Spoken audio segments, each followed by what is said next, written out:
one of the things that we talked about offensively is attacking the basket, post and penetration. I felt like our guards could get to the rim anytime that they wanted to, and really put a lot of pressure on the rim, and they were able to do that. Hubert, one thing that you emphasize a lot is with the pace, the defense, and the rebounding kind of dictating that pace, getting those stops and things like that. How did you see, particularly in that second half, how did you see the defense dictating the pace and allowing you guys to get out the transition? Well, I felt like defensively, there was a couple of things. One, we were able to get steals and deflections. I can't remember how many turnovers we forced, but we were able to get our hands on a lot of balls and deflections. That allowed us to get out in transition. Two, we held them to 2 second chance points in the second half as opposed to 12 in the first half. So that allowed us to be able to get out in transition as well. It's the first game all year we've been out rebounded, so I'm not happy with that. But I felt like the way that we reacted and responded in the second half in terms of defensively and finishing the possession with the rebound, I thought was much better, especially second chance opportunities in the second half. You mentioned those second chance opportunities.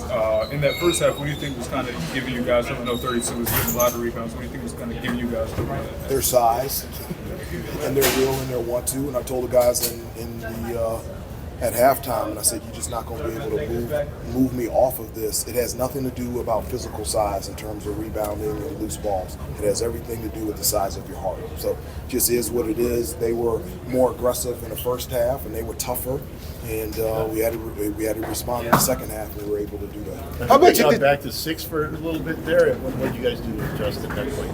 Yeah, I mean, Hawaii's a good team. I mean, they're undefeated. They've won all their games here at home, and really good rebounding team, really good at attacking the basket and getting to the free throw line. And then they had a couple guys that got hot from 3, and number 5 and 34. And so that put us in some positions where we needed to respond.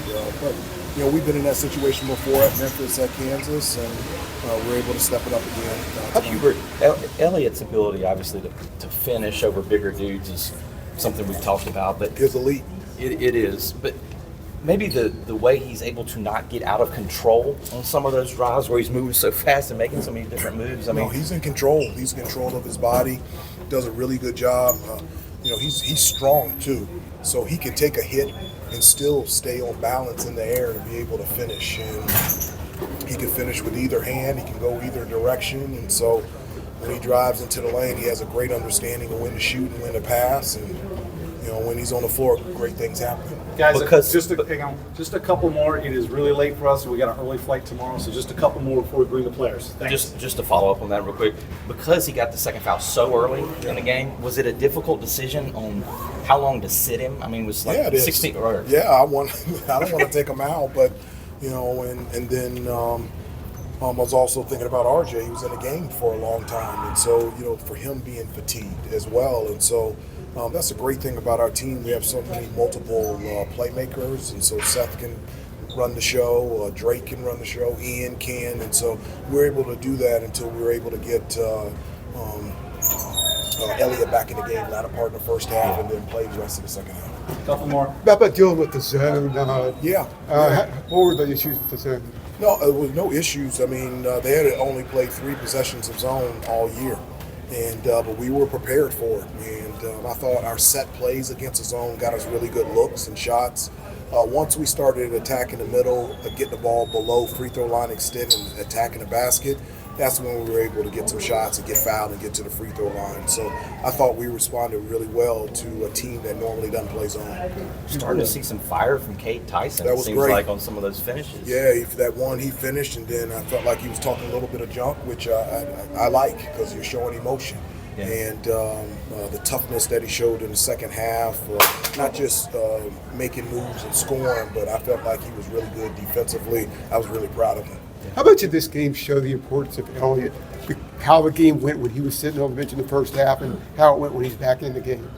Well, I wouldn't connect it to Elliott being on the bench. I would connect it to Hawaii playing really well. They're a good basketball team. They were on their home floor and they made a run. They had guys being able to step up. 32 is a beast down on the block, and him getting second chance opportunities.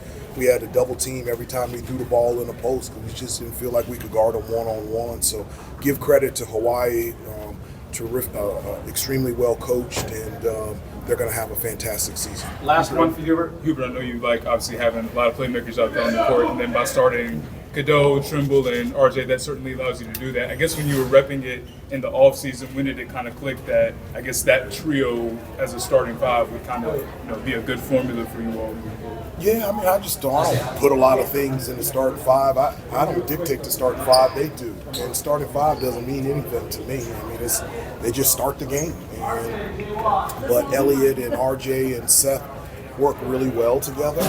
They play off each other. I think they all bring different strengths out there on the floor that complement each other. And when they're out there on the floor, it works. How much are you going to be squawking about rebounding in the next couple of days? All day They're going to long. be hearing it every time. All day long, because it's coming. I mean, it's just coming. It's not just in Maui, it's coming for the rest of the year. Yeah. We're going to have to rebound the basketball. I've always said it's the number one determining factor. It's going to be the outcome of the game, and we just got to do a better job of that. It just is what it is. Thanks, Coach. Okay, thank you guys.